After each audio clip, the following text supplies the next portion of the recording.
Hey everybody, my name is Aaron Jones. I'm an assistant professor here at Lawrence Technological University's College of Architecture and Design. And I want to welcome everyone to the opening lecture of our fall CoAD lecture series. I'm very grateful that we're able to continue our lecture series this term, now virtual, and send my special thanks to Professors Walker and Saltic for their efforts, and also our administration.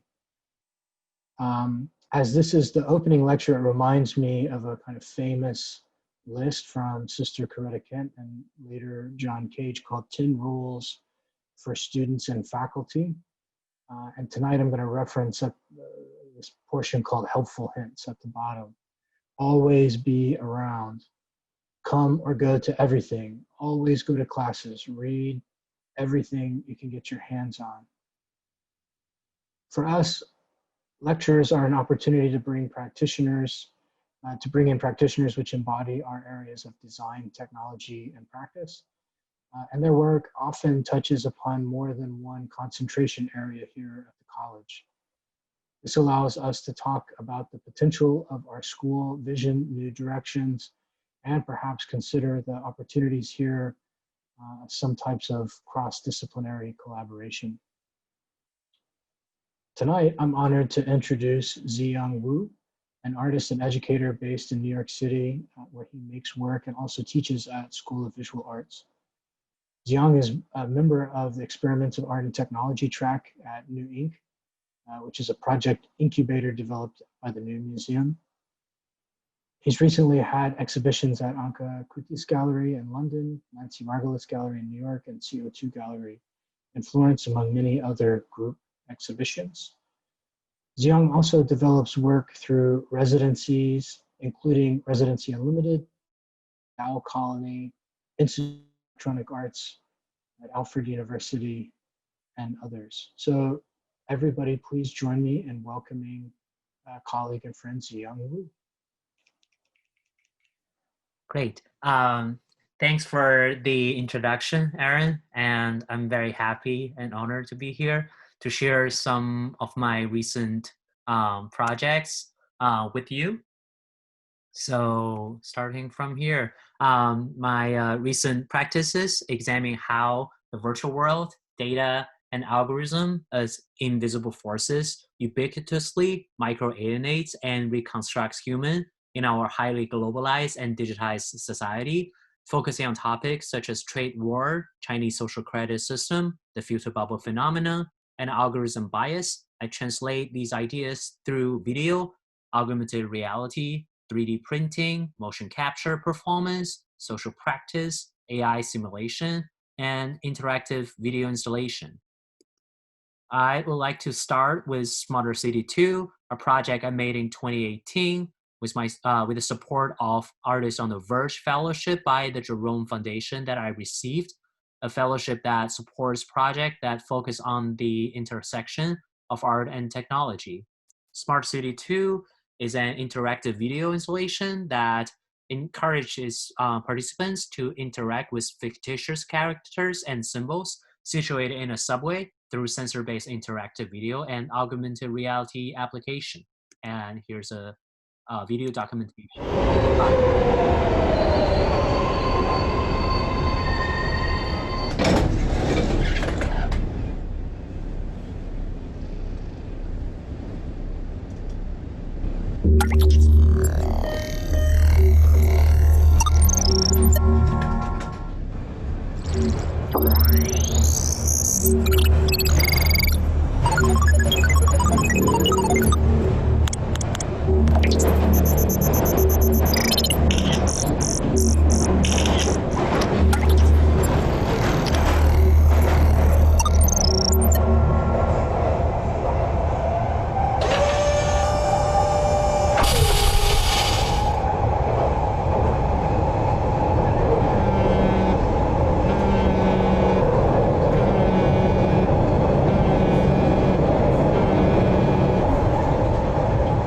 Emergency reminder, there will be thunderstorm this evening.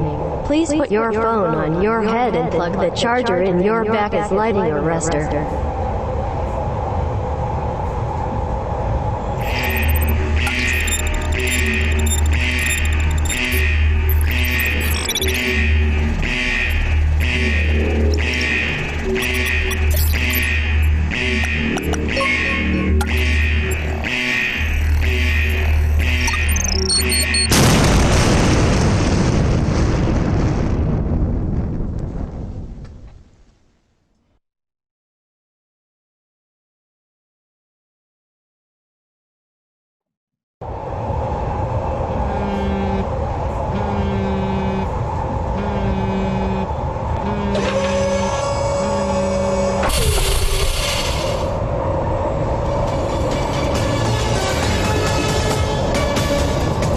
Dear 观众朋友 buongiorno.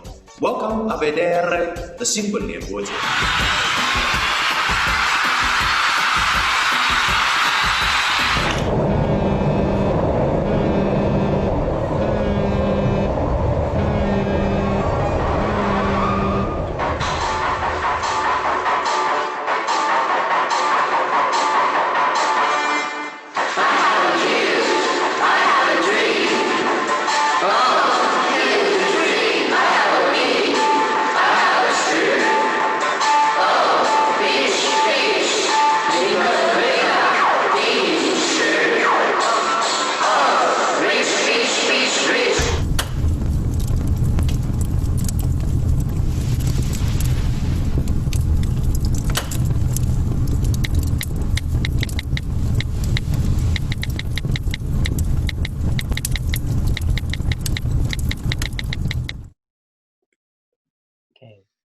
As we just saw in the video, audiences were invited to stand in front of the train where the infrared light sensors were triggered by their movements. The fictitious characters in front of them were then transformed and their personal data were leaked, such as Beauty Wang from the left side, where she is thinking of using the transgene technology to engineer a perfect baby, or the kid named PG Wang, who is suffering from the disease of internet intolerance, or the gropper, who was reported to have sneak sexual touching for 18 times on 32nd Street, 6th Avenue in Manhattan. The next level of interaction takes place in an augmented reality application installed on iPads and iPhones.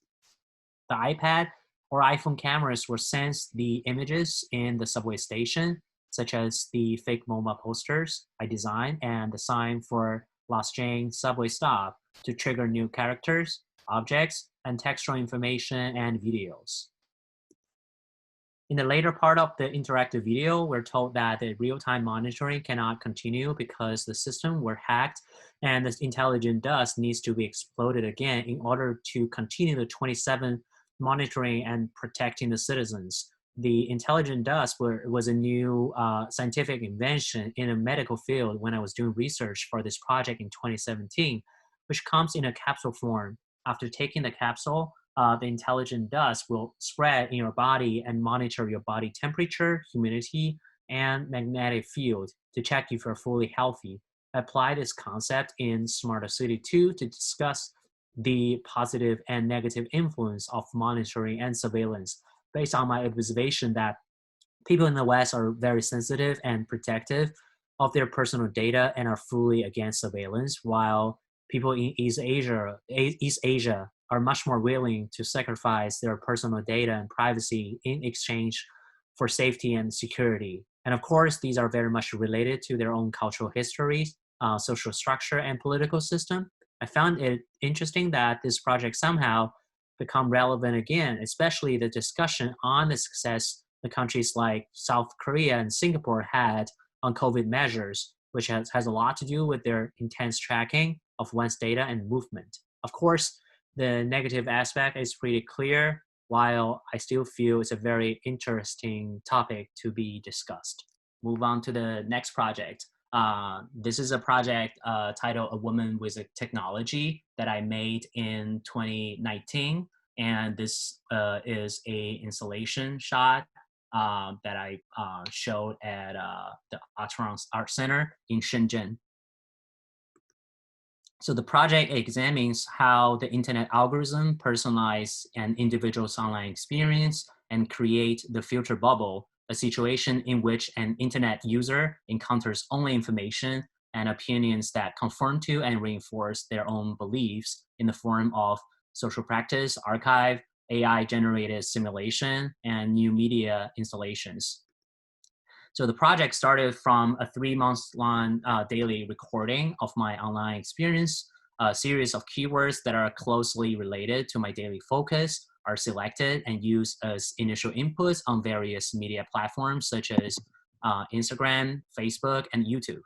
The keywords include censorship, surveillance, alienation, absurdity, neocolonialism, post-truth, trade war, Asian experience, 5G, artificial intelligence, mixed reality, K-pop, identity, among others. which pretty much represent all my interests. I log into these medias every day and give likes, leave comments on the posts and videos I'm interested in. The daily searching experience are screen recorded and organized. So if you look at the right part of this shared screen at the Word file, these are the data and information I was able to collect within one day from the captions from YouTube, from Facebook and Instagram posts, as well as subtitles or auto-generated subtitles from YouTube. So the second part of the project is Archive, which presents how the internet algorithm affects the frequency changes of the keywords and their related data and images in the form of sketches, diagrams, and Excel forms. By inserting all the collected data, captions, and subtitles in a data analysis software, I created this Excel form. This is example from day 1 to day 10, and there's 90 days of these. If we look at the top left corner, on day 1, for example, the word that appeared the most time is the word China, which appeared 70 times. The word that are highlighted yellow are the nouns, which conveys very specific information and were used to create the diagrams later, whereas other verbs, adjectives, and adverbs are not highlighted. And it was a very sort of, I did all these manually, so it was kind of like meditative. And these are generated diagrams. This is an example from day 2 that was created. Basically, the bigger the bubble is, the higher frequency it has, that word has on that day. And these are examples from day 2 to day 5. And once again, there are 90 of these. I also made several diagrams showing the top 50 keywords over the 90 days period, which are essentially my filter bubbles. The horizontal line is a date and the vertical line is a frequency. If you look at the close-up shot on the left, the keywords are technology, data, power, simulation, Chinese, Taiwan, future, and so on. I thought this diagram looks like an abstract expressionism painting, which is my background. Another diagram, which is basically the same idea of top 50 keywords. This one is more related to the visuals of the bubbles. So move on to the third part of the project. During the time when I was working on it, I took a workshop by a friend of mine at Columbia University, which was to teach you how to make your first AI chatbot, like your own Siri or Alexa. After the workshop, I was like, I do have a huge archive that could be used as training data to train an AI chatbot. By having the conversation with them, maybe I could create something very interesting. While at the same time, I realized I was missing one kind of data, which is what it is exactly going on in the images, in addition to the captions and subtitles that I collected. So I collaborated with a creative technologist who created a dense caption image detection application that could detect the information in the images and the videos. This image is an example. It detected, for example, the signs on the wall, the word Huawei, the word Fox, a woman smiling, and so on. As we are applying the image detection application on the videos and images, I also decided to make a 3-channel video to show the top 50 keywords in a video format and try to find out how these keywords are interconnected through a nonlinear narrative. So here is, I'm gonna share a 5-minute excerpt of this 3-channel video, and the full video is 18 minutes and 25 seconds. Will you please raise your hand if you would use products or services from Huawei? Use China's Huawei technology. It looks like Huawei is now suing the U.S. government. Huawei launching this lawsuit. Huawei, I think they're thinking about Huawei to stop working with Huawei. China's biggest company, Huawei. Huawei investigating Huawei's block Huawei. Huawei Technologies. Huawei's CFO. Huawei owned Huawei's troubles blackballed Huawei. How much more of the world Huawei can conquer? Ban Chinese telecom giant Huawei against Huawei. The United States has not had an impact on Huawei. The enemy, and it is Huawei. Huawei out of our infrastructure. Coast of Japan. Japanese food. I've never had burritos in Japan before. I'm seeing Japanese women posing as Latinas. Ayaka transforms her face to look like a Chicana. Power she saw in Chicanas from 90s movie. Chicano identity, the Chicano movement. Chicana culture, the Japanese communities. Japanese people, the culture of Japan. Sono Chicano, the original Japanese Chicanos. Virtual romance, virtual character for lonely men, virtual companion, virtual wife, Japanese men, Japanese women, virtual boyfriends, virtual lovers, virtual reality, Japan, virtual companions, Robots do every job going. Part of Japan, Robot Hotel. Thank you, Robot. Japan, humanoid robots. As robots continue to take over. Robots. Robot. Found the robots awkward. Japan, black people, Japanese TV. Face in Japan. Came to Japan, Japanese. In Japan, they don't know how to do black hair. Japanese version of Sesame Street in Japan. Japan, a black dude living in Japan. Japanese people, oh, black guy. Whoa, black guy, you know. Japanese slang, Japan, manji manji. Japanese manji. Manji. Manji. Manji. Manji. Manji. Manji. Manji. Hashtag manji. Manjiのmanji。ナチスのナチス。ナチスはナチスをmanji。ナチス。ナチスのは Japan, gay Japanese, mainstream Japanese, LGBT Japanese. ゲイのカップ、ゲイのゲイだ、ゲイのカップ、ゲイ LGBT の LGBT community. LGBT Japanese people LGBT as Japanese LGBT LGBT community. Taiwan is LGBT friendly. Taiwan's LGBT. Taiwan's president. Taiwan LGBT rights. Taiwan's image. LGBTQ in Taiwan. LGBT rights. Taiwan's LGBT. Taiwan LGBT rights. Being gay, gay men in China. LGBT gay men, gay social network. China, Chinese audience. China. LGBT Chinese governments. Trust among gay men. In China, Chinese gay rights. China, the gays in China, 70 million gays. China, many gay men. Thailand, ladyboys, transgender woman, ladyboys in Thailand. Ladyboy. Ladyboy. Ladyboy. The ladyboys. Ladyboy. Thailand to a ladyboy. Sex and gender. Transgender people. Trans woman is considered transphobic. Transgender rights. Trans women, transgender females. Transgender activists. Trans women. Trans men. Transgender kids. Trans activists. Transition. Social transition. Transphobic. Transition. Detransition. Social transition. Detransitioning. Transgender ideology. Transgender narrative. Transgender, non-transgender. Transgender athletes. Transgender women. Transgender trans person. Trans athlete. Transphobic transgender. Transgender, transphobic. Transgender women. Transgender. Trans movement, transracialism, transracial, transable, trans species, trans ageism, the trans movement, trans-aged, political correctness. That's my problem with political correctness. Politically correct respect lacking for me in political correctness. So fake about political correctness. Democracy, grassroots democracy, democratic, liberal democratic democracy, local democracy, communitarian democracy, liberal democratic, no democracy. There. Democratic Party from the Democrats. Democracy. Democratic democracy. Democratic nomination. Andrew Yang. Democrats care about people like me. Democratic Party used to be Democratic primary for president, Mr. Andrew Yang. Citizens in a democracy that I, Andrew Yang, can make this happen. Andrew Yang, give him a hand. 2020 Democratic presidential hope. Andrew Yang. 9,000 Democrats. Democratic candidates. The Democrats. Andrew Yang. Democrats. So many Democrats. Many Democratic votes. I'm Andrew Yang, Democrat in 2020. Yang is all about, according to Yang's universal basic income. Andrew Yang knows Andrew Yang 2020. I'm Andrew Yang. Democratic as a Democrat, Asian Americans do not care about Asian Americans. Asian Americans to Asian Americans. It's time for that Asian American voters. Asian Americans vote for Asian Americans. You're Asian being Asian for Asian people. Asian.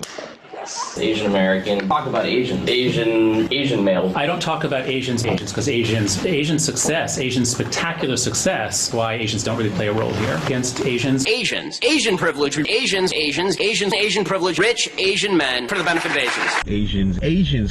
Why Asians? It's Asian with the Asians. So I'm gonna stop here. Oh, there's only 15 seconds left of this excerpt. Thanks for watching. And So this video is 18 minutes long, and the part I chose was is the part that is more related to identity, and there are other parts that are, for example, more related to technology, AI, and so on. But I thought this part is sort of like the highlight of this 3-channel video. So, for example, in this part, I try to present how these keywords are interconnected. For example, from Japan to LGBT to transgender to political correctness to democracy to Democrat candidate to Andrew Yang to Asian American and so on. And so the final part of the project, after successfully training this AI chatbot using all the information I collected, I thought maybe through our conversation we could create a script that I can make a video based on this AI generated script. So I went on Google typing how to write a successful film script. I clicked the first link. It listed a series of questions that one should ask themselves to write a successful film script. So I asked my AI chatbot all these questions and put all the answers together as a final video script. So the questions, if I read from the first one, like what is the title of your story? A woman with a technology, which I end up putting that as a title of my whole project. And to continue, what is the name of your protagonist? Huawei, describe your protagonist in 2 words, socially creative VR gamer. What is your protagonist's initial routine? She was an Asian girl with a real living and can get a college. So clearly there's a certain a huge level of like being illogical and the absurdity and so on, due to actually a lack of data that was used to train this chatbot. And so I just keep asking these questions. Maybe another one I want to share on this page is the second question, fun and games. What happens to the protagonist in a new world? And the answer was, she saw truck drivers create a humorous image as a communist prince going to see the president's $1 million network. She overcomes her research of shooting different people in the Japanese prison in Beijing and protected Chinese mailing self-driving 3D printed cars, which is like, beyond absurdity, but somehow very much reflected, each word from my point of view, I can tell each word were from either a post that I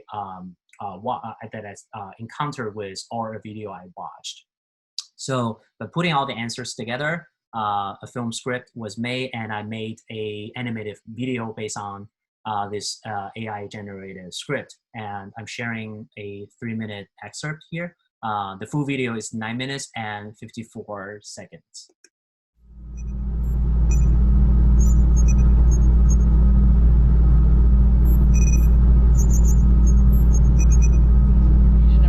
Asian American educational rights, Asian American applicants, Asian American, Asian descent, taking Asian American spot, Asian Americans, Asian American, Asians, Asian Americans, Asian American, Asian American, Asian students, Asian students, Asian American students.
Okay, thanks for watching this video excerpt. And once again, this is the installation view of this whole project where I printed the archives as floor plan and also some of the top 50 keywords as the diagrams on the wall, as well as the animated video you just watched presented on 4 panels. Each panel is 80 inches big, LED screens. And in addition to some of these mannequins that I purchased directly on Alibaba, which is very cheap.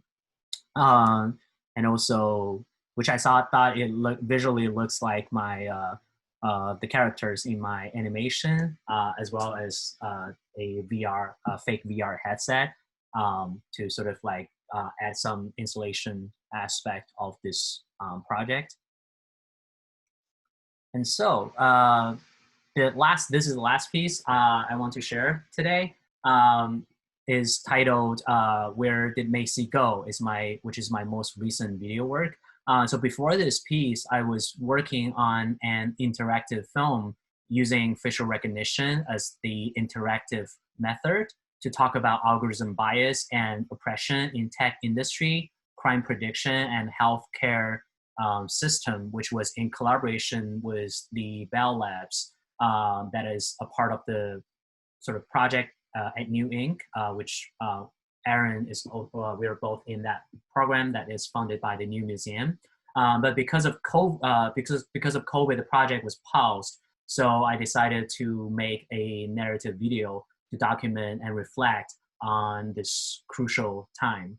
And so Where Did Macy Go? Is an 11-episode animated video told through a series of reports of this guy Macy's encounter with the epidemic, life during quarantine, search for his grandfather's farm, and his revival, and so on. Originally posted on TikTok and IGTV to challenge the possibility of online exhibitions. The work is a response to this era of volatility, complexity, and confusion. And this time I'm gonna play the whole video, which is around 9 minutes long.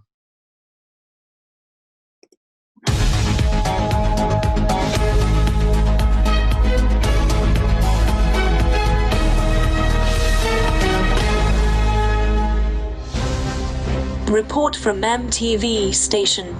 Macy quarantined for 28 days, then participated in the protests and unfortunately contracted COVID-19 and died. Yesterday, we bid farewell to Macy's body remotely.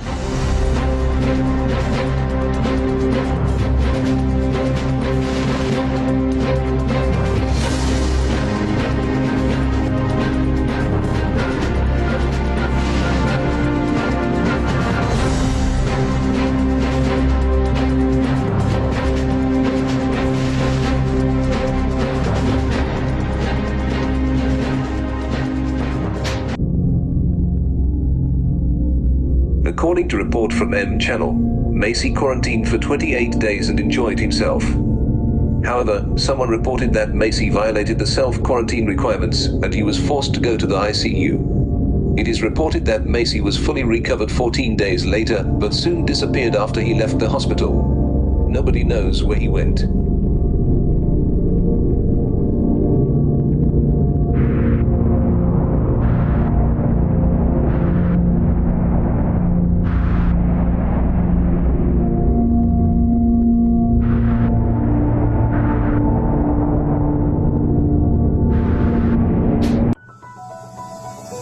Where did Macy go? Some media outlets have reported that Macy contracted COVID-19 after he participated in the protests and died. Others have confirmed that Macy was fully recovered. Nobody knows where he went. The most common opinion is that Macy did die, but was revived on the 3rd day after his death. Where did Macy go? We will keep following his case as it evolves.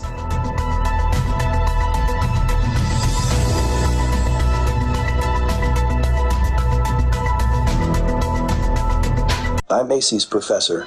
I would like to provide some clues as to what happened. Macy once mentioned that his grandfather owns a farm. The farm's name is Community.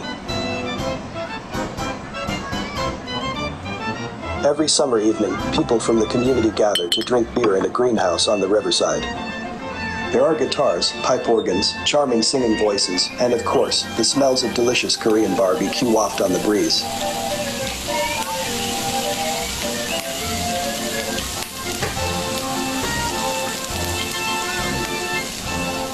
Macy visited his grandfather's farm when he was 14. He took a picture at the entrance of the community. There were beautiful flowers around his feet. There was also a dog named Immunity. The farm was surrounded by tall and weird walls.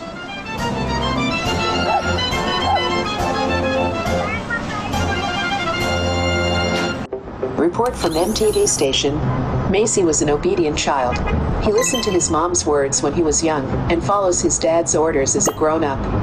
After the COVID-19 outbreak, he has already paid for the government's new immunity plan through the mobile app and has become a member of the Tel Republic of Home.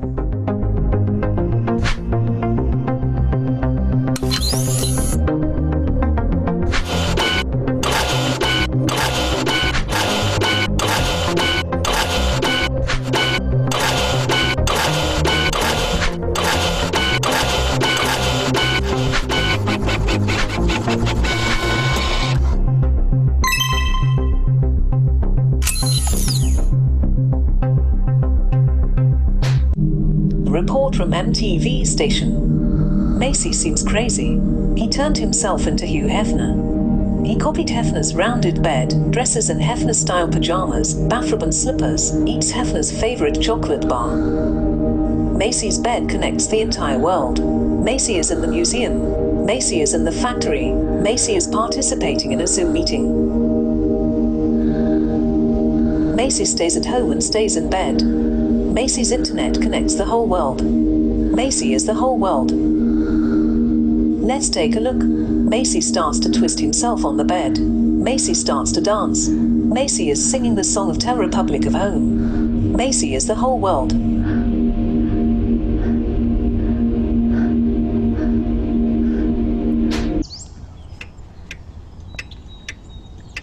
An exclusive report by MTV channel. Here is the song of Tel Republic of Home composed by Macy. Please pay attention. Please reward him. Give him your reward.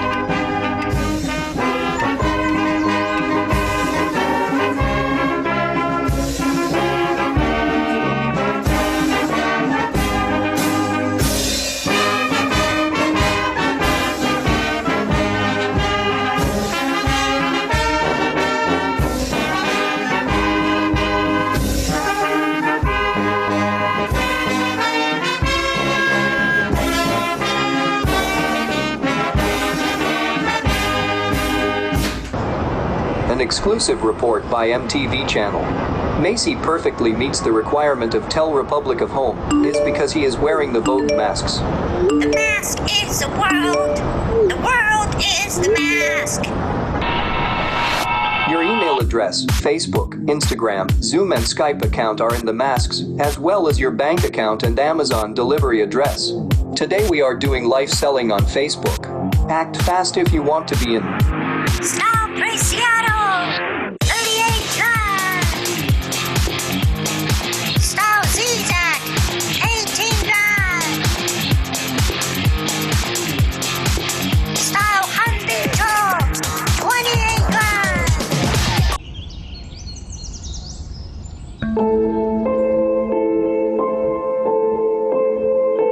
Drive! Report from MTV station. Exco company posted 3 continuous tweets promising that all employees can be immunized for free and work from home for 28 years.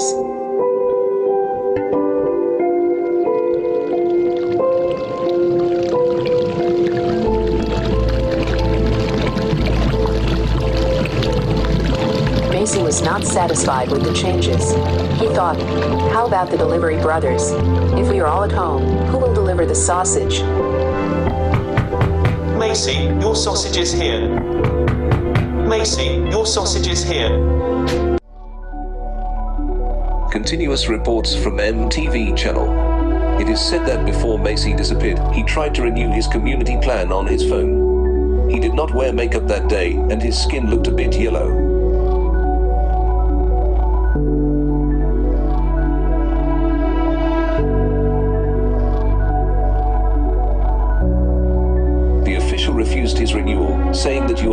culture.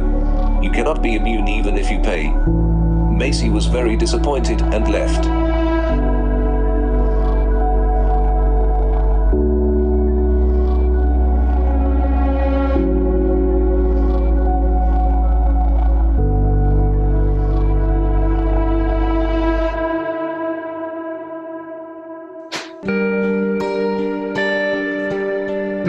Report from MTV station.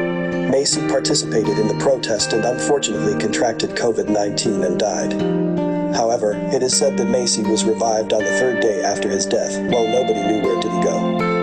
Nobody has heard from him since.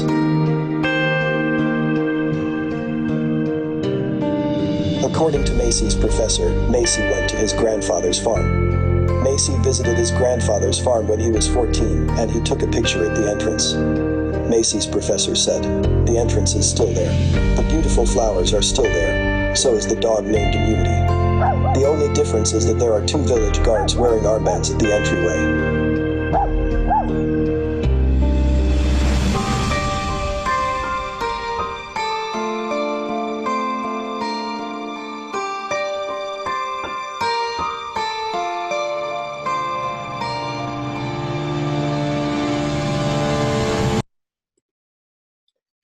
Thanks for watching, and I made that very cheesy sort of like ending in the end. Very briefly, the video discusses the collapse of old community structures, the emergence of new community after the collectivization, Confucius obedience versus social obedience, as well as new telerepublic of home, mass politics, and social justice under the pandemic. There are some references very shortly I would like to share here. Because of COVID, it's the first time that we have seen so many thinkers that are from all over the world talking about the same issue at the same time, from Italian philosopher Giorgio Agamben's techno-totalitarianism to French philosopher Bruno Latour and French writer Francois Germain's argument on COVID influence on climate change, to the reference I use in my work, the argument between Slovenian philosopher Ziyang and Korean-born German philosopher Han-Bing-Che. Ziyang writes that the pandemic invites us to rethink the radical change of global capitalism and the reinvention of communism, whereas Han-Bing-Che declares that Ziyang is wrong because global capitalism will be restored vigorously soon after the crisis, and the virus would not give us to rethink the politics. He argues that the state of emergency always serves as an excuse for the more enhanced system of government. In another piece of writing, Han-Bing-Che also talks about the reason why these Asian countries handled COVID more successfully was because their Confucius background, a very family-oriented obedience. His opinion was soon challenged by some other writers, saying that the East Asian countries have long been functioning in a Foucault's structure, a modern societal obedience. That's why I use the sentence here in my work. Macy was an obedient child. He listened to his mom's words when he was young and followed his dad's orders as a growing up. Here, moms refers to the family-oriented Confucius obedience, and dad refers to the modern obedience in a patriarchal society. The second reference is an essay by the Spanish philosopher Paul Preciado titled "Learning from the Virus," published on our forum. In the essay, he wrote, the Italian philosopher Roberto Esposito analyzed the links between the political notion of community and the biomedical notion of immunity. The two terms share a common root, the Latin munus, the duty that one must pay to be a part of the community. Immunity was a privilege that released someone from the obligations shared by all. He who had been exempt was immunized. He who had been demonized had been stripped from all the community privilege after having been deemed a threat to the community. In the past, I've always been thinking of community as racial community, gender community, ethnic community, and so on. But this theory provides a more fundamental idea of what constructs a community. He also used example of syphilis, AIDS, broader politics, and examining how sex workers, gay men, refugees, were seen as the demonized and treated as a threat to the community. I was super inspired by this article, or this essay, highly recommend to read. And the third reference, which is the last one, the Hugh Hefner, and this scene is based on this picture.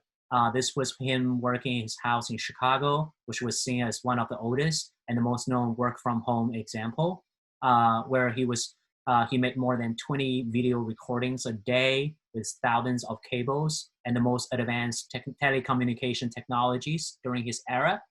Given the fact that many major companies have already announced that their employees could work from home forever, there will be no more distance between work, pleasure, production, and sex. We'll all become Hugh Hefner one day. Of course, that's a joke. So that's it. Thanks for listening. And here's my Instagram. If you want to follow, I post a lot of things, including this video, Where Did Macy Go, you just saw. And I'm gonna stop sharing right now. Great. Thank you so much. Ziyang, thank you. We're all clapping in our basements or wherever. That was a really interesting and kind of intense presentation. I appreciate it a lot. So what we can do now, I think in our Zoom room, if anyone has some questions, Ziyang, do you mind to stick around for a few minutes and just answer any questions around? I know I have a couple, but we can open up for questions from the Zoom room. You can either type them in the chat window here, or you can just unmute and ask as well. Maybe I'll start then, just to break some ice. So we're a technological university. We have a lot of allied, I think, disciplines here at our school that kind of borrow from some of the methods and especially even the technologies that you're using. We have game art, we have graphic design, any number of other kind of programs here, also architecture. I remember when we were hanging out once upon a time, you were telling me your background is or your degree is in painting, but you had told me, as I think in a conversation, it's like, okay, how do we go from an MFA in painting into this kind of field? And you started to allude to the fact that, you know, your own life was having you move around a lot. And then there was also a certain economy with working in digital media relative to moving and all of that kind of stuff. Can you talk a little bit about that, if you don't mind? Absolutely. Thanks for the question. And so yeah, I went, all my formal training or background are painting. I went to Florence, Italy for my undergrad study, and I learned like the most traditional, you know, Renaissance painting technique in my undergrad, and moved here and study at RISD, Rhode Island School of Design, for my MFA, but also major in painting. So I'm like a painter. And but by the end of the my MFA study, which was 2016, I think I took some classes that are sort of like video related, and I become soon very interested in working with this medium, especially time-based medium. I'm always a storyteller. I love narrative and telling stories, and I realized by incorporating time-based media and performances, I was able to tell more like all-around stories. Especially a lot of my interests were sort of like these between different cultures and countries, like between Italy, China, and North America, East and West, and so on. And of course, it's because the practicality of it. I couldn't necessarily keep producing installations since, like, even within the US, I was moving from Providence to Minneapolis, which I taught there as a visiting professor for 2 years, and then moved to New York City.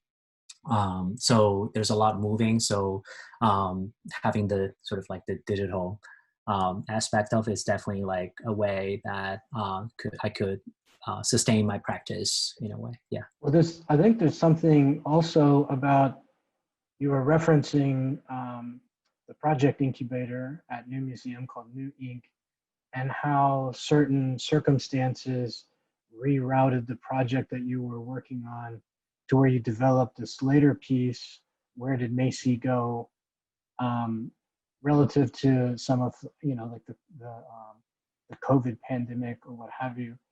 And some of the things I was thinking about you initially telling me how, just certain economies and traveling and stuff like that, like kind of pushed you into some of these other digital mediums.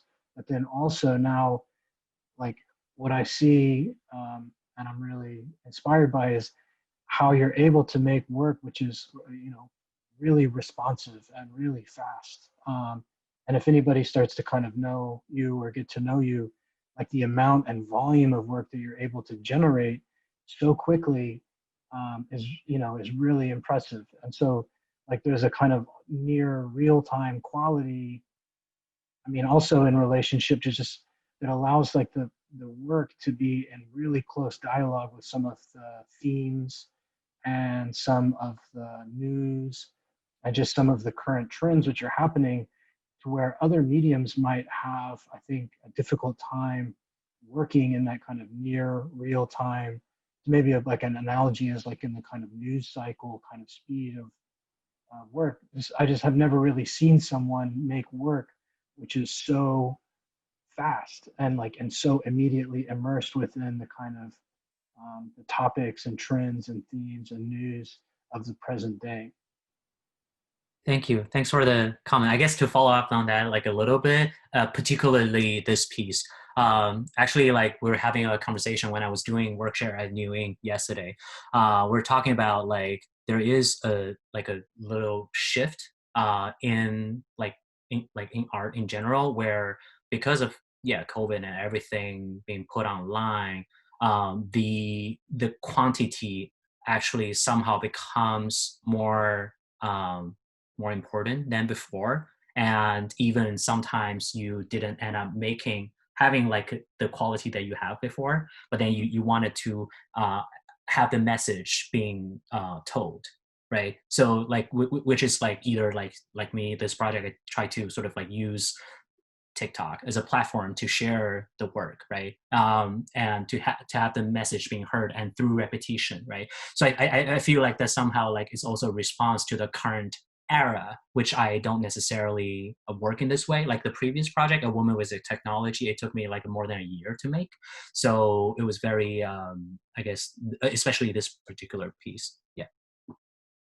Do you mean it's more valued in quantity because you cannot reach the audience face to face in a gallery environment? So you need to use different platforms to create more instances so they start reviewing the work?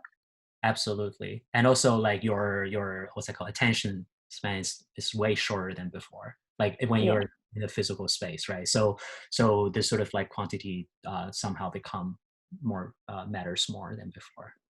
And the way you work after COVID, you think obviously it is affected, and to reach that quantity, do you feel like you started creating more efficiently, or like how did it affect you?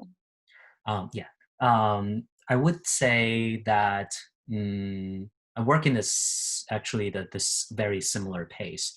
The production phase of my work isn't that long. Like I made this video in I think 4 months. Yeah, so it isn't that long. Like I do a lot of collaboration with others, which is something I really like. That is very different from my background as a sort of like individual fine artist, right? So I'm sure like all the students here are very like much like working in a collaborative way, right? So I kind of like finally get the sort of like the beauty of it, which is really great. And I think in terms of the speed, I still work in the sort of like normal speed I used to work on. I guess the difference is because before the project, it always takes longer for research or collecting archives and so on. Whereas this one, I think we're all in this, and I do feel I really need to create something as a response to the time. And there were a little bit less pressure in terms of how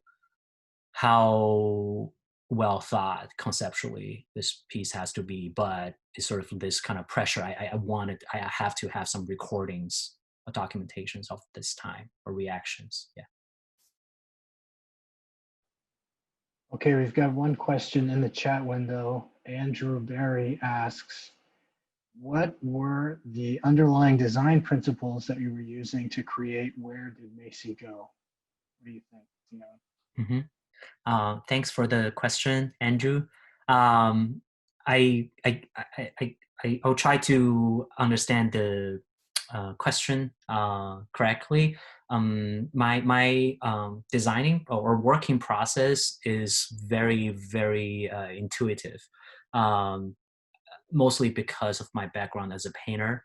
You know, a lot of scenes or characters are simply based on the script I write, and then I just like use my imagination and paint. So a lot of them are just like come very intuitively, but definitely because of my former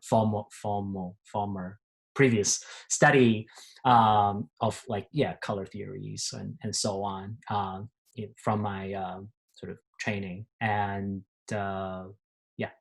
I don't know if I answer. So a lot of like intuitive, but more specifically, I try to I use a lot of like VR headset. There's a VR painting software, which is like, I like it better than do modeling on the computer. It fits me better. So because I don't, it's more immersive. I can just use my hand to paint or draw. I also would like to deploy some sort of like interface that I feel like could give a better context for reading the piece. For example, the TikTok interface that you saw. Yeah. Okay, I've got one more question. Ziyang, we asked about some of the aspects that allows your work to really become responsive and accelerate and operate at kind of like, at least in this last piece, Where Did Macy Go, in a relatively fast pace. Can you talk about in your work or your practice, the various components which you prefer to spend more time on, or maybe like that starts to slow down or become crafted relative to like, you start to, maybe if you can organize maybe the nature of the work into things which are fast paced, perhaps even like plug in or drag and drop to your work, versus other things which you like to spend more time on, have more gesture or authorship in, or something like that. I don't know if I understand this work, the question successfully or like correctly. Yeah, it was just, I don't know, maybe it's a bad question, so don't, it's on me, but I'm just thinking about certain, in both the conversation we had a year or so ago about finding economies in the technology which allowed your work to travel to places faster and operate more quickly. And then also thinking about your most recent work and just how it's like very responsive and in real time and immersed within the kind of news cycle. I was just curious, like maybe even like in the literal construction of the work, are there certain things it's like you're okay with borrowing or grabbing assets or something very quickly, and then like are there other things which you start to really scrutinize and spend more time on, for example? I see. Thanks the for lighting. Yeah. Explanation. I don't own like authorship to things, like that's not a part of not, I don't know if that makes sense. I have no like that kind of like what's that called, like that I own this, right? I think one thing that is really great about the tech field, which are so different from my background, is that you know, there's so many things that are open source, right? We create and we put online, so everyone is such a sort of inspiring model in general that could be also applied into many other fields, right? And so I think that's a part. And yeah, a lot of my work like come very just like intuitively and natural, and sometimes it takes longer, sometimes it takes less time. And I think the fact that it was sort of like, you know, make it travel easier was a sort of like a nice surprise coming out of it. That wasn't sort of like a necessarily part of the plan. But I do think being able to travel is something very important, because for me, something I've always been interested in, as I just mentioned before, is the sort of like in between space, right? In between cultures, in between nations, right? In between ideologies, which is definitely from my own background, right? So I do feel being able to, have the work travel. And for example, a woman with technology, people's response to the project is very different. Like the American audience here are more sort of like reactive, focusing on the identity politics aspect of the work, right? Like how the AI is related or generated these. Whereas when I showed the work in China, people were more interested in, or in Asia in general, people were more interested in the technology or AI aspect of it, right? That's very much related to what a nation or culture is focused on or interested in, right? What you prioritize as your cultural sort of topic, right? So I think that's something I was always super interested in as well, and which I think worked pretty successfully from that piece. Yeah. Great. Okay, we've got one more in the chat from our own Professor Stephen Ross. So your work, in his words, is politically charged. Have you ever felt vulnerable? Have you built in firewalls or algorithms to deflect the outside world? Or are you embracing the tension? Thanks for the question, Stephen. I really appreciate it. I always feel vulnerable, and I think the fact that when you work on something that is so close to you, you are always in a very vulnerable position, right? And because you know something that we absolutely don't have a good answer to it, or like a good sort of clue or a theory or whatever. So the process is sort of like very much reacting to the time and so on. So and I'm very always embracing. And before I use the word celebration a lot, celebration, the absurdity, like I don't like to use critique or criticism, but more celebration. Because I think criticism, I guess from my experience, celebration or embracing, I guess, in using the word here, generate more sort of dialogue or interchange and so on than criticism, because I think what COVID exposed or told us was criticism, or especially a biased criticism, could, you know, generate some problem or firewalls, right? So I'm always sort of like embracing that and sort of like trying to be as vulnerable as possible, even though I talk very confidently. Yeah. Okay, one more question. We've got a question from our student Nick Peruski. He's asking, can you speak more on how artificial intelligence is actively involved in the creation of your videos and interactive projections?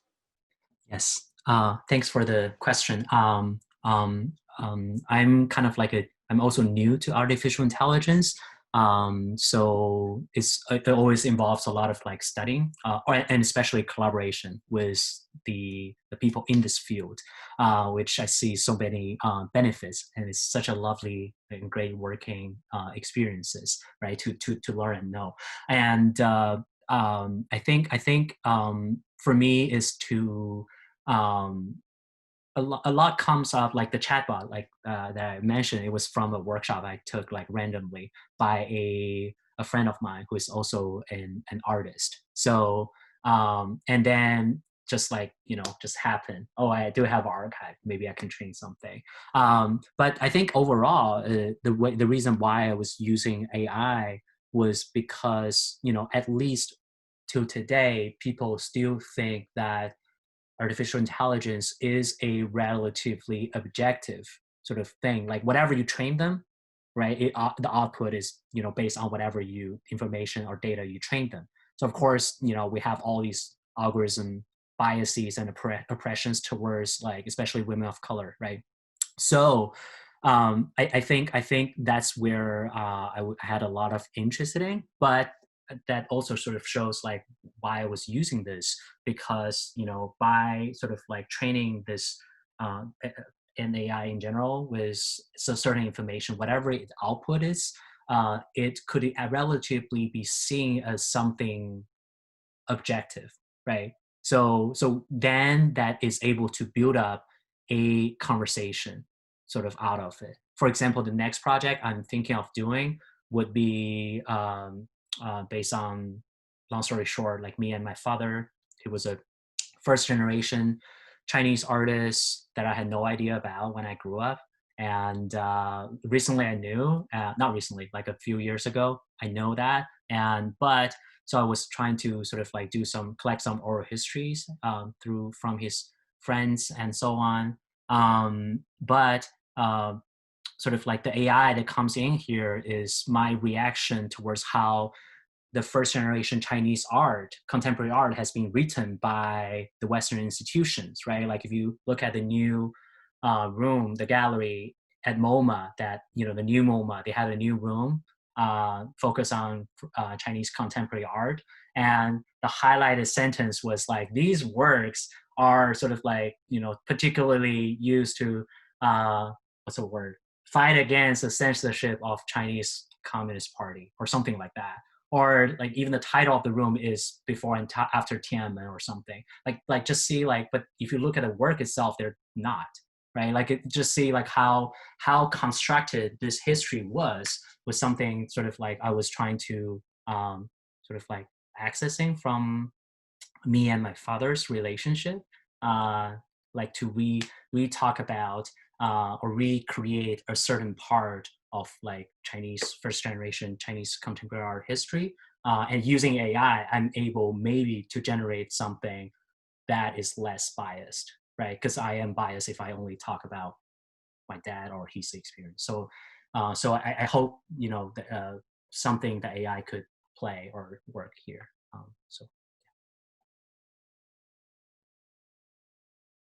I have a question.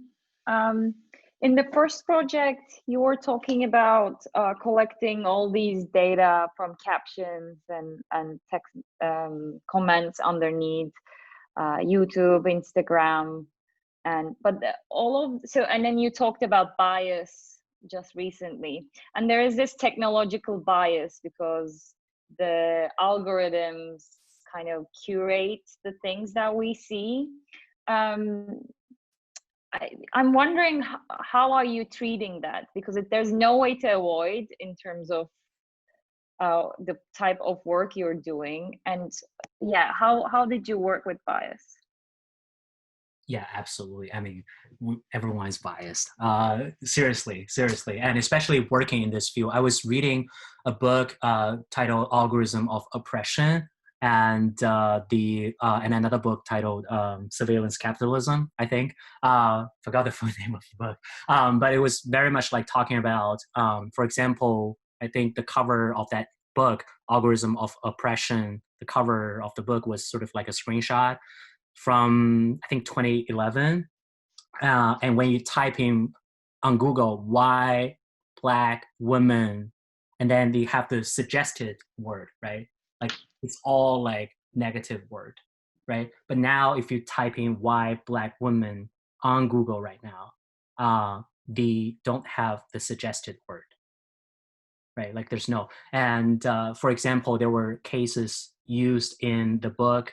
For example, a mom was trying to search some images for her daughter, and she typed in Black girl, and there were like many pornographic information, right? But that was sort of, I think, was in 2014, and if you do that right now, it totally got changed. So whereas if you type in Asian girl and Latina, it's the same kind of information, right? So it definitely shows like, the algorithm is biased because the programmers are biased, right?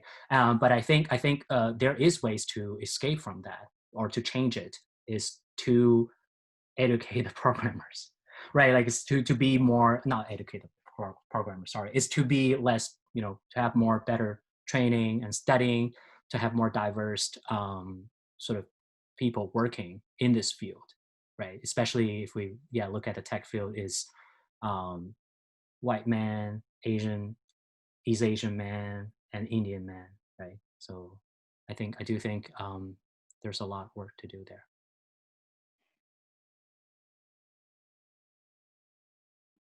Thank you. Thank you. Okay, I think we'll close it there for time. We processed the video a little bit, and then we post that here in another couple of days. So we'll have your lecture up on our CoAD lecture page. And for students, especially, I see a few freshman students. I appreciate your attendance. You can see all of the lectures that we've had for the past few years on our lecture series page and watch those recordings. So check them out, because we have, as you can tell, a pretty diverse, weird, and interesting kind of lecture pool. So everybody, whatever you do to celebrate, you can snap or whatever, but let's say thanks to Ziyang. And then, thank you so much. Yeah, Ziyang, if you want to hang back, in case other people maybe want to have like a question in a smaller form or something like that, that's kind of typical with us. And we'll go ahead and we'll stop the live streaming aspect right now.